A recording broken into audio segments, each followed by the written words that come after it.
addictive substance, alcohol, my behaviour equally as addictive along the years.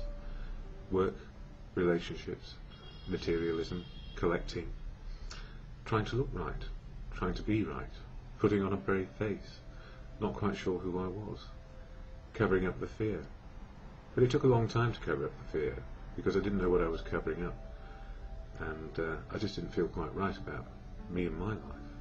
But when I started drinking, or when I took that first drink, and it was a long, long time ago, in the far, far distant past, it changed me. It changed my outlook. It changed my feelings. Or it sort of let some feelings out, because for a long time, I suspect, I was hiding my feelings in case they were wrong. And I kept on thinking, I don't fit in. But these days, what I've learned is, if I understand what I'm feeling in the moment of now, as much as that is possible, because there seems always to be some sort of time delay, and the time delay is about not being quite sure or right that it's okay to be vulnerable and have those feelings. So along the way in work, never quite sure of my feelings about being okay, with relationships, often finding after they've finished that I wish they hadn't. And why did that happen? And why did I run away? Or why did the other person, why did she run away from me? And probably because there wasn't much depth in me. And that's nobody's fault. It's just the way it was. So when we look back into the past, it's best to look back and not stare too hard at what we were, but learn from it. Learn that we were not that complete. And the gift of recovery, which I'm in one day at a time, after 35 years of drinking, is to start the day with not quite sure who I am, but knowing a little bit more about who I could be or am by the end of it. And part of that is understanding what I'm grateful for and what I might be ungrateful for. Some of the sad of life experiences, you know, I don't know that I'm that grateful as they're happening. I don't like sadness too much, but I need it as much as I need happiness, simply that I need to know the difference. And once I know the difference and how I'm feeling in the moment, I have a better way of living the experience, and I can be more genuine and authentic in my responses to how people are with me. And we all fear not being loved, not being able to love, and not having something useful to do. So being in touch with now means that I can love, be loved, and be useful. And those seem to be the most prime or primary elements of life for me, to love, be loved, and useful. And in the usefulness comes everything to do with making a living or just living. So what have I learned? Well, I couldn't stop being in the addiction on my own. That problem, me the problem in the addiction. It took a long time to get to denial. I was unaware for many years because I just thought I was doing what everybody else did, taking the edge off and, you know, rewarding myself with what I thought was helping me enjoy life. But the trouble is, when we get dependent on something and we can't do without it, or it feels uncomfortable without it, through to I cannot do without it at all, and I need to drink and drink and drink, there's something we need to do, and that's to ask ourselves, what is our state of mind, what is our state of physical being, and what's going on? And it took me a long time to actually admit addiction and accept it. So what helps me these days? Well, I'm part of a fellowship called Alcoholics Anonymous, just one of many, but every single person in that fellowship, or this fellowship called AA, is unique and authentic. Not special and different, simply unique and authentic on their own unique, authentic path of living. And the fellowship helps us because we share experience, strength and hope and how to stay sober. So I always share the AA preamble here, and also a little bit of the literature and what's been going on in my life. And here comes the statement of intent, or the AA preamble, shared at every meeting. And it goes like this. Alcoholics Anonymous is a fellowship of men and women who share their experience, strength and hope with each other, that they may solve their common problem and help others to recover from alcoholism, The only requirement for membership is a desire to stop drinking. There are no dues or fees for AA membership. We are self-supporting through our own contributions. AA is not allied with any sect, denomination, politics, organisation or institution. Does not wish to engage in any controversy, neither endorses nor opposes any causes.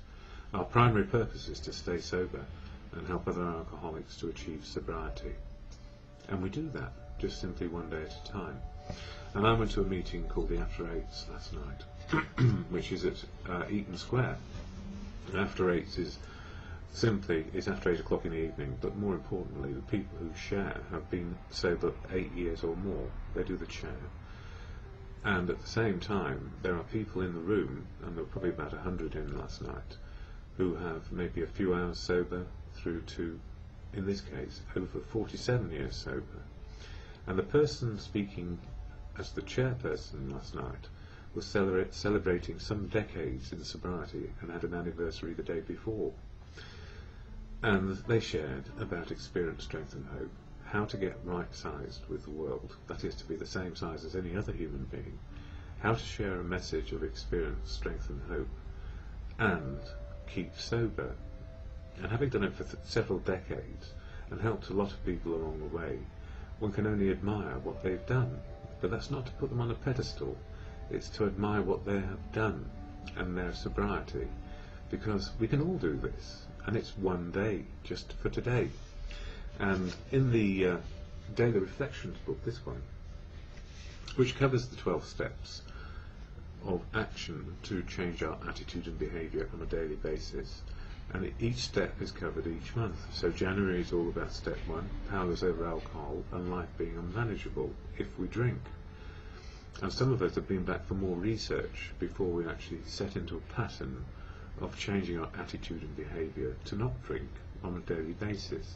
And I would be one of those. So it took me a while to get into the routine of how to be sober.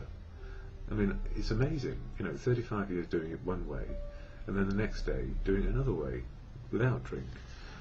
And how do we do this? We need fellowship. Well, for me, I do. There are other ways, I do assure you, if you don't like fellowship. But that's okay. Anyway, for January 22nd it says this: let's keep it simple. It's a bit sad, this one. A few hours later I took my leave of Dr. Bob, and he's one of the co-founders of AA.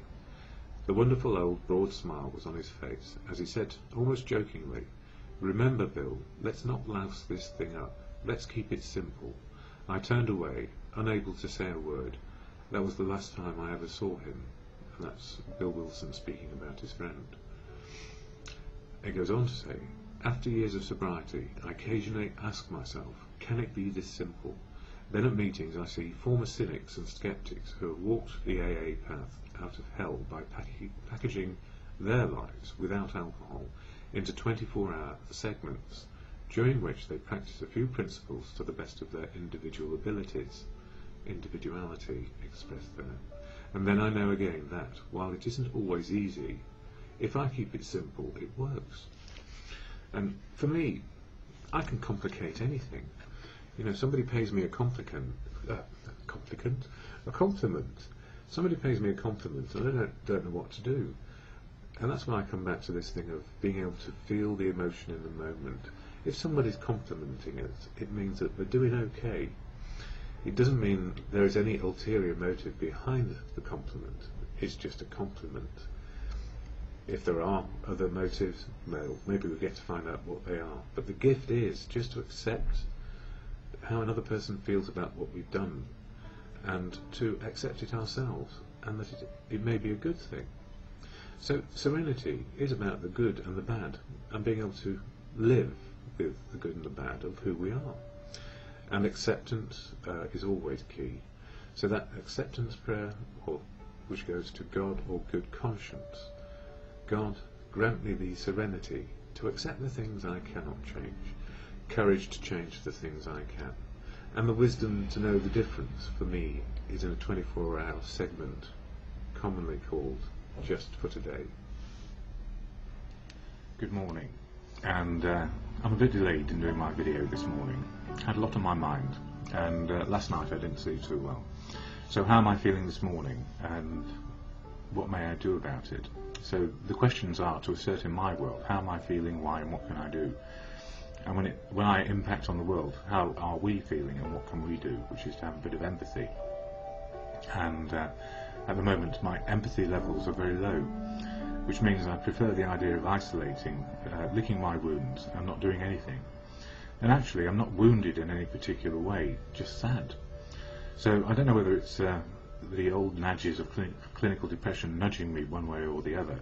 What I do know is going to meetings of AA, that's my fellowship, Alcoholics Anonymous, will put me in a better frame of mind. And at the beginning of every AA meeting, the AA preamble is shared, which suggests this is what AA is all about. Alcoholics Anonymous is a fellowship of men and women who share their experience, strength and hope with each other, that they may solve their common problem and help others to recover from alcoholism. The only requirement for membership is a desire to stop drinking. There are no dues or fees for AA membership. We are self-supporting through our own contributions. AA is not allied with any sect, denomination, politics, organisation or institution. It does not wish to engage in any controversy, neither endorses nor opposes any causes. Our primary purpose is to stay sober and help other alcoholics to achieve sobriety. And that's a gift to me, to be able to go somewhere in fellowship and be a part of, not being part of an organisation as such, but being part of a fellowship of men and women who have only one common aim, that's to stay sober a day at a time. And that can be very hard. Modern life is not easy, and M. Scott Peck, the now dead philosopher who wrote The Road Less Travelled, said in his book, the first sentence, life is difficult. And in his obituary it was mentioned that he was a chain-smoking, gin-sodden philanderer, and to what degree that is true or not I do not know, but what he said was most important really as a rebuttal. He said, I'm neither saint nor prophet, and that's me too, neither saint nor prophet. What I need to remember is I'm just the same size as any other human, a bit of wisdom from the years, sharing experience, strength and hope. When it's difficult, when I need a little bit of inspiration, I use books like these, the Daily Reflections of AA, Alcoholics Anonymous, and as Bill sees it, that's Bill Wilson, co-founder of AA. And they are little gems in a way, because they just remind me to keep things as I can in the day. And the reading for January 22nd says, keep it simple. This is a rather sad keep it simple. Starting off with, a few hours later I took my leave of Dr. Bob, the other co-founder of AA. The wonderful old broad smile was on his face as he said, almost jokingly, remember Bill, let's not louse this thing up, let's keep it simple. I turned away, unable to say a word. That was the last time I ever saw him. And that was Bill Wilson. Goes on to say, after years of sobriety, I occasionally ask myself, can it be this simple? Then at meetings I see former cynics and skeptics who walk the AA path out of hell by packaging their lives, without alcohol, into 24-hour segments, during which they practice a few principles to the best of their individual abilities, and then I grow again, and then I know again that whilst it isn't easy, if I keep it simple, it works. And whilst it isn't easy, as F. Scott Peck said, life is difficult. That's how it feels this morning, and you know, I was gratified from the messages. I get quite a number of emails about my videos, as you might imagine, and even from the skeptics about AA. One was warning me of the dangers of listening or possible comments coming from people who impersonate others on YouTube. Well, I guess that's always going to happen, and whilst their view is negative about AA, I fully appreciate their concern that I shouldn't take notice of things which are not from them, and that's all right too. And you know what, it's most important that not only do people represent AA, no, I don't represent AA, I represent what AA has done for me, and that other people are as sceptical and concerned and challenging of the AA program as I have been over the years. And the gift is we actually settle down into some understanding of what works for us, and AA doesn't work for everybody. I think that's most important to recognise, and that we are just merely travellers on a road 24 hours a day and then trying to make the best of it. I'm going to pause for a second. Yeah, I'm okay for time. And as Bill sees it for today, the road less travelled, life is difficult, and keeping it in the day. So, maintenance and growth, page, I suppose it's reading number 5 from this book. You can see the notes on the top. I've come round to this one again. It is plain that a life which includes deep resentment leads only to futility and unhappiness. To the precise extent that we permit these to respond to the hours that might have been worthwhile, but with the alcoholic, whose hope is the maintenance and growth of spiritual experience, this business of harbouring resentment is infinitely grave. For then we shut ourselves off from the sunlight of the spirit. The insanity of alcohol returns and we drink again, and with us to drink is to die. If we were to live, we had to be free of anger. The grouch and the sudden rage were not for us. Anger is the dubious luxury of normal men, but for us alcoholics it is poison. And I take solace in that because, you know, I've got sadness in my life, and thanks also to somebody who's been on this journey with me on YouTube for just saying, you know, life happens, you need to get on with it. And it's very pragmatic, and I do appreciate that, and I do know it. I've got to get on with it, but at the same time, you know, we do need to grieve for those relationships and things which are changing, not always to our liking, and not always with any sort of powerlessness. Just our choices are that we cannot continue as we were. So the gift for me at the moment is, you know, the powerlessness part.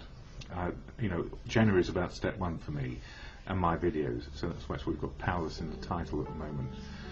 And being powerless over alcohol and life being unmanageable if I do drink is also connected with powerlessness over people, places and things.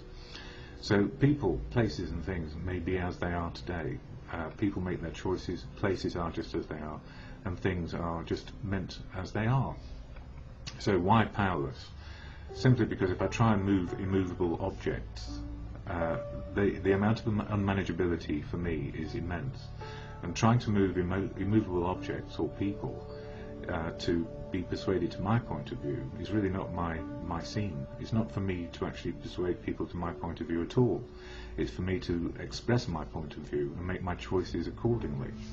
So what helps me on a daily basis, and I forgot to do it this morning, which is why I was a bit grouchy, I need to remind myself always of step 1, powerless over people, places, things, powerless over alcohol, and if I take a drink, life is unmanageable. So around that I get to having practical choices of what I may do today. And that practical opportunity of choice really is said in the Serenity Prayer. And I know some people have an antipathy towards God or what it represents. I often just substitute good conscience of me and mankind, which is my higher power. And truth, openness, honesty are part of the principles and values of the programme. So when the Serenity Prayer is said in meetings at the end, or is said to we say it to ourselves, I do all the time, God, grant me the serenity to accept the things I cannot change, courage to change the things I can, and the wisdom to know the difference. Then I start to realise what my true size on the planet is. I'm just the same size as anybody else, with the same breaks, the same opportunities as life affords. And we need to take account of our surroundings so we can actually make the right life choices. I've been asked to do a chair tonight, and part of me says, yes, I want to be there and share my experience, strength and hope and what is going on for me. At the same time, I'm suffering a bit with problems with my blood sugar levels, which is affecting my understanding and my perception somewhat. And type 1 diabetes is quite difficult to deal with because it's not just having diabetes, it's what comes with it. And for me it's neuropathy, and also it complements my clinical depression. So whilst not drinking means that I don't go into depression straight away, and that's been good for several years, there are times when the depression just comes and goes as it will. So I'm not sure whether I'm reacting to my situation or people, places or things, or that it's just one of those unfortunate times when depression comes to haunt me. Only time will tell.